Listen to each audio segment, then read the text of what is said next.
มาที่สนามกีฬาศูนย์ฝึกของ DCY สนามกีฬาอยู่ที่จังหวัดปทุมธานีกรุงเทพมหานครท่านผู้ชมสปปลาวสิงห์คลองเตย FC บางกอกซิตี้และก็คาสตอมยูไนเต็ดเอาละเริ่มต้นการแข่งขันอย่างเป็นทางการได้ไข่บานก่อนเนาะสิงห์คลองเตยบุกจากซ้ายหาขวาสุดสีเหลืองฝ้าขาวบุกจากซ้ายหาขวาแล้วมาสด้าสุดสีแดงดำบุกจากขวาหาซ้ายสีแดงแห้งลิดฝูงนกฟินิกบุกจากขวาหาซ้ายในของบาดอยู่กองกลางลักกี้ไห้กระพุ้มใช้ปัญญาจะโคตรออกไปทางปีกแต่ว่าคือทางมาแล้วใช้บาดอยู่มาสด้ายิงไก่ได้โอกาสยิงไก่ทันบอยังทันอยู่แซมกรรมการวิไลพันธ์ไหลเข้ามาแข่งขันเดินใหญ่ท่านผู้ชมเดิน11 คนเดินใหญ่จะมีลำหน้าเนาะเดินใหญ่จะเป็นคนเทพพระเนตรแก้วมณีวงศ์สังหารจุดโทษสายดับวิญญาณเรียบร้อยโอ้โหยิงได้อย่างคมนี่เนาะยิงคมนี่โอ้โหแปรเน้นห้องของมาสด้ามีออสการ์อาลักอาเล็กเนาะอันนี้การ์ตูนแล้วก็ประตูสำรองก็คือแม็กกี้มายังอยู่การของบานของมาซะเจอาขึ้นสูงแล้วเจอาประกอบลำขึ้นมายิงไกลเจอาเรียบร้อยโอ้โหเต็มคอรอเต็มแข้งเจอาโอ้โห2-0ถึงเวลาทมิตรเท่านั้นถือว่าออกนำแล้ว2 ประตูสนามเนาะเมื่อคืนนี้ฝนตกหนักเมื่อคืนนี้เฮ็ดให้สภาพสนามถือว่ามีน้ำขังสนามค่อนข้างจะมืดเนาะค่อนข้างจะมืดโอ้โคตรมาเลยเอาละจังหวะนี้แถว2ให้เพื่อนครับแต่ไม่รู้กันแต่ยังได้ครับแซมปั่นเข้ามาเฮียพอยโอ้โหเฮียพอยใกล้กันเสียงทางมาสด้าจีบี0-3เนาะขึ้นเกมม้าแดนกลางของบานิมาสด้าจีบีข้อขึ้นหลังให้กับนุยแบ็คขวาให้มาที่แซมให้สวยจังหวะนี้ดึงมาจากวันนี้แฟดมาที่แซมดีดมาจะให้กับภูมิใส่ปัญญาจากตะโคตรบอลฟาวภูมิให้แทงทะลุมาจังหวะนี้เอาละลักกี้อุ้ยมาแถว2ปั่นโค้งเฮียบห้อยโอ้โหขึ้นมามีน้องแพรน้องหมายเลข9เป็นนักเตะเยาวชนยิงน้องแพรหมายเลข9ของสิงห์คลองเตยสปีดบานขึ้นไปแฟดใหญ่ตัดเข้ามาในบอลผ่านกองหลังของสิงห์คลองเตยกำลังจะมีประกาศเปลี่ยนตัวในกีฬาจะถอดหมายเลข14ออกสิงห์คลองเตยถอด14ออกพรออกแล้วก็ส่งหมายเลข17เข้าไปเพิ่มขึ้นหลายเท่าใดติดตามให้กำลังใจฝูงนกฟินิกต่อไปท่านผู้ชมเสียการเข้าบ้านให้ขอบเขตโทษใส่ปัญญาจันทโคตรใส่ปัญญาจังหวะนี้ยิงเรียบร้อยโอ้โหยิงแบบเหนือสั้นใส่ปัญญาจันทโคตรโอ้ยิงโดยมันสมองความสามารถสมบูรณ์ล้วนเนาะเป็นนักเตะพรสวรรค์อีกคนหนึ่งของมาสด้าจีบีใส่ปัญญาจันทโคตร5-0ประตูที่5ได้จากใส่ปัญญาจันทโคตรหมายเลข25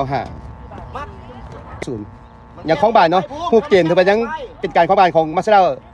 กัปตันมัดไหลต่อแก้ไขได้บ่เคลียร์บานยังบ่ขาดโอกาสเป็นของมาสด้ายิงโอ้โหบินปัด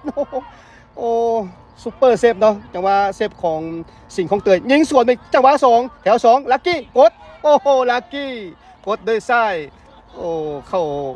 ทางหน้าต่างเนาะบ่ได้เข้าประตูให้กับลักกี้มีตัวอ้อมหลังไหมลักกี้มาที่แซมจี้เขาใส่เลยแซมยิงโอ้โหกดโอ้โหหายเลย6-0ประตูที่6ได้จากแซมกรรมการวิไลพันธ์แซมยิงอีกโอ้โหแฝดน้อยลุยเข้ามาโยกเข้ามาแฝดน้อยยิงติดโอ้โหลงไปตั้งครับยิงสวนอีกแซมโอ้โหยิงแล้วยิงอีกยิงซ้ำยิงต่อกันไปสวยให้ยังไงนะมัดมาทีแฝดยิงโอ้โหเฮียพ่อยแฝดน้อยหมายเลข17ประตูที่7ได้จากหมายเลข17แฝดน้อย7-0แซมจี้เข้ามาแซมกรรมการไหลมาด้วยยิงโอ้โหประสานงานลงหลอกลงโตเนาะ8-0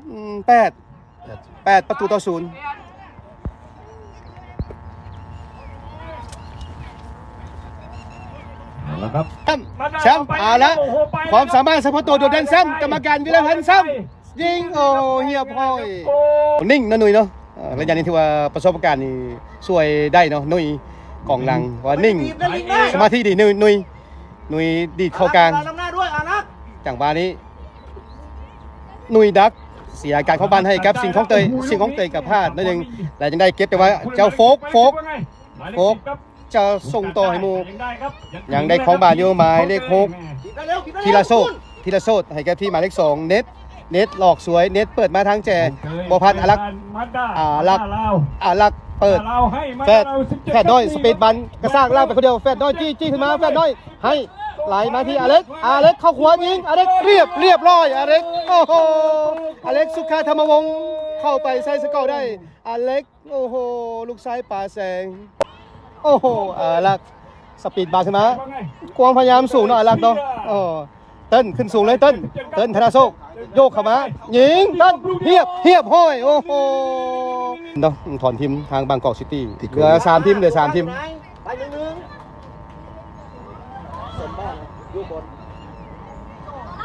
ยิงจังวันนี้ยิงโอ้โหอเล็ก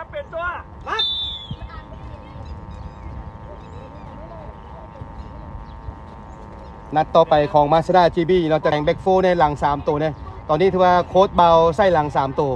ก็คือเนกนุยแล้วก็ออดี้หลัง3โอ้โหหัวต่ำจังวันนี้ออดี้เสาไปเดียวกองหลังที่ว่าดันขึ้นมาแล้วแต่ว่าใส่เต็มคอแต่ว่าบุ้ยประตูอยู่แล้วบุ้ยพวก3ประตูแล้วอารักสิงคโปร์จะได้อารักง่างเต็มคอเลยออสการ์พาวงปิดล้อมออสการ์พา3-4-5คนออสการ์6-7เรียบจังหวะนี้ยิงโอ้ซ้ำโอ้โหออสการ์อาเล็กยิงเรียบร้อยอาเล็กโอ้โห12 ประตูต่อ0ทำให้ได้เพจของมาสด้าทีวียกไปให้เพื่อนว่าไงลูกนี้อารักพยายามทุ่มเทเฮียยิงเฮียพ่อยโอ้โห13 ประตูต่อ0เป็นสกอร์ที่13ได้จากเจอาประกอบลำพงศวัสดิ์13อารักโอ้โหเต็งกันดีอารักพยายามกระซากลากไปคนเดียวอารักปาดเขาทางการ์ตูนยิงการ์ตูนโอ้เฮียพ่อยการ์ตูนกดด้วยขวาโอ้โหโอ้สกอร์นี่ท่วมท้นเลยเนาะส่วนทางกับแมนเชสเตอร์ยูไนเต็ดเลยสกอร์แมนเชสเตอร์ยูไนเต็ดฟอร์มช่วงนี้ถือว่าบ่ค่อยดีมาเลยเนาะภาวนาฤดูกาลหน้าให้ดีเป็นดีขึ้นเนาะฟอร์มของแมนเชสเตอร์ยูไนเต็ดเนาะปรับการเล่นใหม่เนาะอาโมริมมาเข้ามานี่ปรับปรุงเกมใหม่ต้องให้เวลากับอาโมริมเนาะต้องให้เวลาเราในการปรับเกมการแข่งในการคุมทีมของแมนยูแล้วประตูนี้อารักกดล็อกได้อารักกันโซซิเรียนาโปลีได้แซมเนาะได้แซมกันโซซิเรียเมื่อคืนนี้สำเร็จไปเลยเนาะกันโซซิเรียนาโปลีได้แซมอินเตอร์ห้องแซมไปต่อไปเนาะสำหรับทางสิ่งของเตยโอ้มาแต่สเปนนี่ฟอร์มโดดเด่นฟอร์มเก่งขึ้นหลายเนาะออสการ์ไปเอาวัฒนไปเอาประสบการณ์อยู่ที่บาร์เซโลนารายการพาไปแข่งขันนะคือยืมตัวจากมาสด้าเนาะไปแข่งขันใครครับWG นะคะออสการ์ยันกลางบ้านเป็นของมาสด้าออสการ์แทงเข้ามากลางเลยให้การ์ตูนจากวันนี้แทงต่อให้กับอารักพยายามจะหักเข้าซ้ายแล้วอารักยังบ่ได้แถว2ยังมีอยู่เต้นยิงสวนเลยเต้นต่ำคานโอ้โหแม่นคานเต้นเจ้าเต้นเมฆยิงติดทันบ่อารักยังทันอยู่อารักเข้าซ้ายอารักแต่ให้ไหลให้มูยิงแฮตทริกโอ้เรียบร้อยอเล็กสุขาธรรมวงศ์เงียบห้อยเนาะแฮตทริกอเล็กโอ้แฮตทริกที่2ของทางมาสด้าอเล็กแฮตทริก3 ประตูขึ้นไปได้เกมเดียวโอ้โหเจ้าอเล็กแฮตทริกได้บ่ธรรมดาโอ้ฟอร์มการลินทว่าดีเป็นดีขึ้นเนาะอเล็ก16-0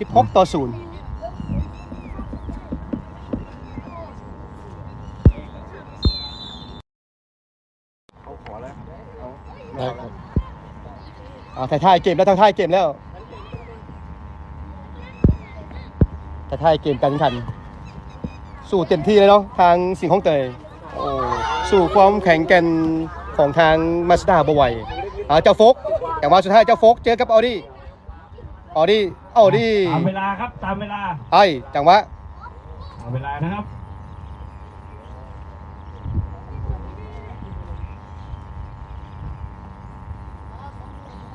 ได้บานยูออสการ์แทงเข้ามากลางให้กับทางด้านเนกสุเนศเอาละได้บานยูมาสด้าปัญหาครับเพราะเคยเกิดเหตุแล้วครับ32 ประตูที่ขึ้นมาการ์ตูนเคยมีมาแล้วครับสปีดบอลเข้าไปมาสด้าอเล็กส่งคืนจุดโทษโอ้โหแล้วใครจะเป็นผู้สังหารจุดโทษเนาะสุเนศปั้นเป็นปั้นเลยสุเนศยางเข้าไปยิงจุดโทษเนาะสุเนศเนาะประตูทำบิดของสุเนศเนกเนาะสุเนศจุดโทษสุเนศยิงโอ้ยบอกเข้ายิงคอยประตูไปถึงทางแล้วการ์ตูนไหลมาจังหวะยิงต่ำคันจังหวะซ้ำจังหวะ2สุเนศเติ้ลธนาโซจังหวะนี้17ประตูที่17ได้จากนักกีฬาหมายเลข17ประตู17เบอร์17ยิงเข้าเนาะแฝดน้อย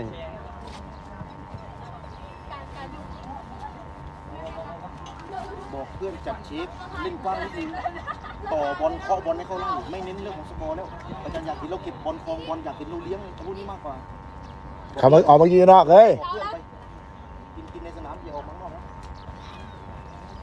บอกเพื่อนเอาดิออกมากินอยู่แคมป์มีรู้เอาหน้าเขาไปไหนบ่ได้ออกบอลให้ได้ตรงกลางเจ้ต่อเจ้สบายเนาะสบายแล้ว17ประตูต่อ0ของบอลนี้ของบอลต่อบอลนุ้ยเตรียมนุ้ยเปลี่ยนไปหาเต้นว่ะ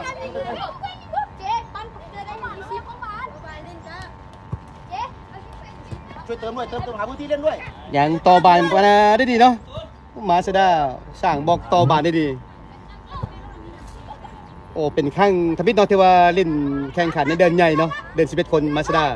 ว่าโซผลงานได้อย่างโดดเด่นเนาะมาสด้าจีบีเนกอย่างยิงบ่ได้เถอะสุเนศเนี่ยเป็นนักกีฬาบาสเตะว่าซื้อขึ้นนักมวยเลยสุเนศกะรอบไปยิงได้ไหม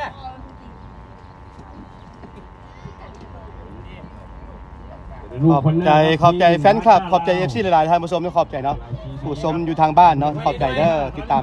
เชียร์ให้กำลังใจลูกหลานเนาะโยกบอลมาลูกนี้ออกไปแล้วครับด้วยกับบอลนี้อยู่เส้นกลางไปลูกเตะจากเขตประตูออกมาซ้อมไว้เลยลูกเชื่อเตะกับทีมอื่นเชื่อจากซี่สุดตายเด้ตั้งเตะจากหน้าประตูสิงห์คลองเตย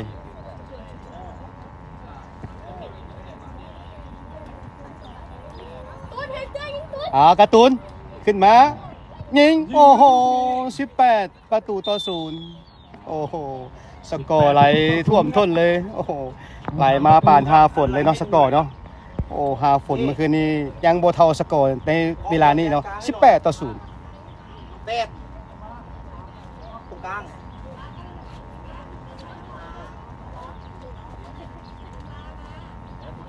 แฝดเนาะยิงเข้าเนาะแฝดเราลงไปได้ตรงกลางเอาไอ้เตยเล่นหน้าเป้าไอ้เตยอเล็กแฝดน้อยหมายเลข17พอตู้แฝดเบิ่งไล่สุดอยู่ตัวนี้พอตู้แฝดบ้านบัวเมื่อหน้าไปกินต้มไก่พอตู้แฝดเด้อเมื่อหน้าเด้อทีมงานถ่ายทอดสดเนาะไปเยี่ยมญาติเด้อตู้แฝดเด้อคนที่3ก็มาแล้วครับโดยผู้เล่นหมายเลข17เย็นการ์ตูนพี่ยามขึ้นเกมมาใหม่เนาะสิงห์คลองเตย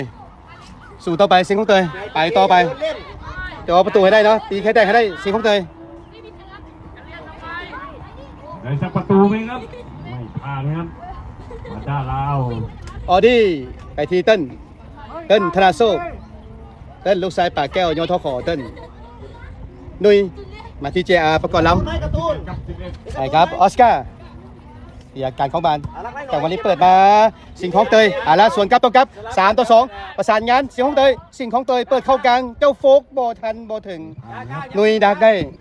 แดนกลางยังได้เข้ามาอยู่แฟดน้อยมาที่ JR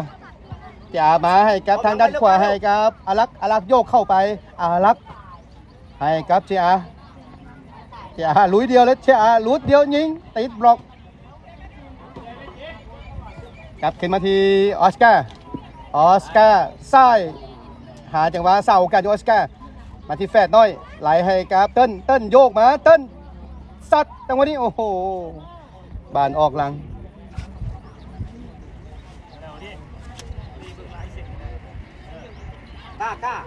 กล้าขึ้นไปเล่นตัวลุกเอาแฝดลงมาเล่นตัวรับแฝดลงมาเล่นตัวรับแทน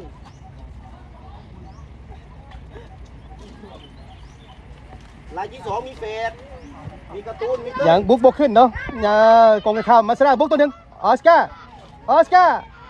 เฮียบห้อยออสการ์โอ้โหออสการ์สินไซหลวงบุญเฮืองประตูที่19ออสการ์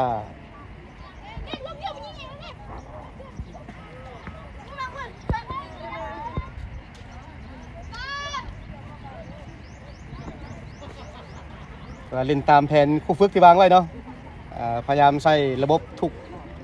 ระบบเนาะที่ว่าปรับนักเตะแต่ละตำแหน่งให้เล่นเข้ากัน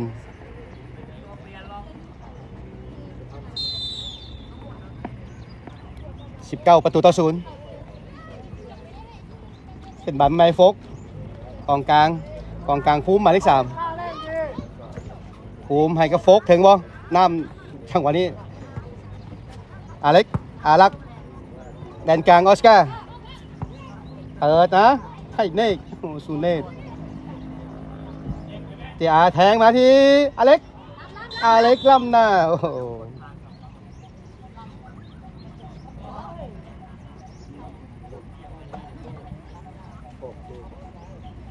อย่าลืมท่านผู้ชมเนาะมืออื่นเศร้าเวลา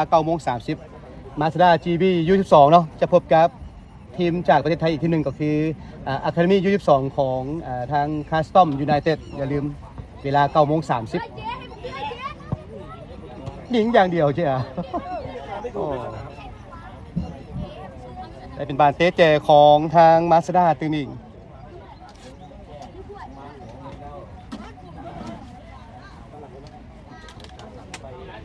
กล้องจับมาที่ประธานซิ่งกับโค้ชบาวประธานซิ่งทานที่ประเทศแก้วมณีวงศ์แฟนคลับของแมนยูโอ้สกอร์แตกต่างกับแมนยูเลยส่วนทางกันเนาะประธานซิ่งเนาะแฟนคลับของแมนยูนี่นำ19-0แต่ว่าแมนยูนี่นัดซิงยูโรปาลีกเสียให้กับคู่ต่อสู้เนาะเสียให้กับทาง1-0เนาะเสียกับสเปอร์1-0แมนยูโอ้พลาดโอกาสที่ว่าจะคว้าแชมป์ยูโรปาลีกต้องให้เวลาเนาะอะโมลิมต้องให้เวลาเราในการมาสร้างระบบใหม่ต้องให้เวลาอะโมลิม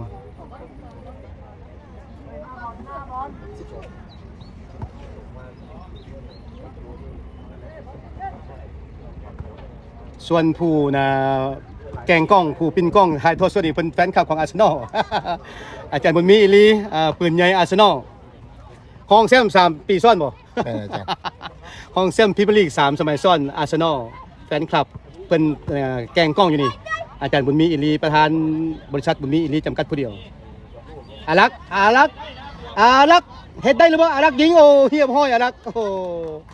ประตูที่20เป็นอารักลูกชายอาจารย์เสียงคอนพันเนาะแน่นอนอารักหมายเลข28หมายเลข28อารักใส่สกอร์ได้เติมอีกเนาะอารัก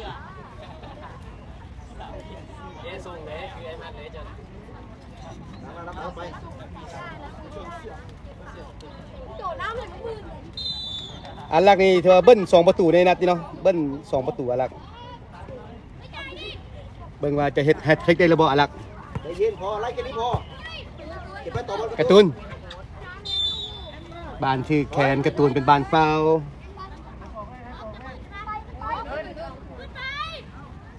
เล็กไม่เดินเล่นอเล็กเตยก็ไม่เดินเตย เจะโฟกเนาะจะเป็นคนเปิดฟรีคิกโฟกทุ่มเทเต็มทีโฟก เอาขาเยียบเส้นแล้วขา เปิดขึ้นไปออดี้ดักได้ไหลมาที่ทางแจขวาให้กับการ์ตูนตักขึ้นมาการ์ตูนญาติบานกันอยู่ ระวังเพื่อนด้วยระวังเพื่อน ด้านกลางบานเป็นของมาสด้าเปิดมาบอลพานกองหลังของสิงห์ของเตยแต่ว่าใจบานพลาดเปิดปุ่มนอนจังหวะนี้กรรมการต้องเป่าเป็นบานไม้บานฟาวให้กับมาสด้า ยกให้อเล็กเลยเอาไว้ยืนฟรีน่ะวางปุ๊บแล้วยกเลยเฟดวางปุ๊บยกเลยยกเลยยกเลย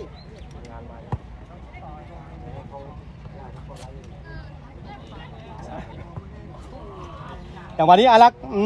อารักษ์ไปบอลถึงเข่ามือของประตู ล้มกันมาอยู่ถึงยนต์ น้ำใจในกีฬาเนาะสิงห์ของเตยถึงว่าสกอร์จะเสียลายปานใดแต่ว่าใจสู้เนาะใจโอ้สปิริตน้ำใจ เล่นเต็มที่ใจเกินร้อยสิงห์ของเตยเนกสู้เนตโอ้โหเอาละอเล็กให้จ่ายมาที่สู้เนตเป็นนักกีฬาเตะบานแต่ว่าหน้าตาซื่อนี่จะคล้ายคือนักมวยเลยสู้เนต ตรงกลางอย่าเดินเล่น กรรมการเป้าจบการแข่งขันนะ3คะแนนสบายๆเนาะในนัดเปิดสนามของมาสด้าทีบี22เอาชนะสิงห์ของเตย FC ไปสกอร์สวยงามเนาะ20-0ขอบใจแฟนคลับขอบใจ FC ขอบใจท่านผู้ชมเนาะจะพบกันใหม่ในมื้ออื่นเวลา 9:30 มาสด้าพบกับคาสตอมยูไนเต็ด ปีหน้า ขอบใจอาจารย์เซเป้ มาร่วมรายการอีก มา ค บร รั้ง รยายเสียงม้วนเสียงทุกๆอาจารย์เซเป้เนาะ นะฮะ ขาดเป็นบริษัททีมงานมีเดีย โอ้แน่คน ถือ นี้ ว่า นะ มื ค อ รับ หนึ่งของประเทศลาวเนาะรับภาคปัจจุบันนี้ มาสด้า GB FC สปลาวชนะทีมสิงห์คลองเตยคาเดมี่ FC ไปด้วยสกอร์ 20-0 ถือว่ายังไม่ถึงระดับสกอร์ระดับโลกเคยแพ้กันมาที่ 32 ประตูก็มีแล้วครับรายการกรมพละ 24-0 ก็มีแล้ว ถือว่าครั้งต่อไปอาจจะแพ้น้อยก็ได้นะครับ ว่ากันไปครับ เดี๋ยวไปขอบใจอาจารย์ด้วย การพัฒนานะฮะเด็กๆถ้าไม่มีโอกาสก็ไม่ได้เล่นนะครับขอบคุณทั้งสองทีมครับผลต่างประตูได้เสียก็มีผลต่อการเข้ารอบรองชนะเลิศต่อไปนะครับก็ต้องขอบคุณครับทั้งสองทีมนะครับมีต้อนรับเราวันนี้ครูเปิดสนามเดี๋ยวครูพิกแบตครับช่วงเวลา 12.00 นนะครับ ขอบใจท่านผู้ชม ทีม พักไล ครู ฟ์สด สอน เพียง การ เท่านี้ ท่า เนาะ เรือ ท่านผู้ชม FC ขอขอบใจหลายๆพบกันใหม่มื้ออื่นท่านผู้ชม สมภาพัฒนา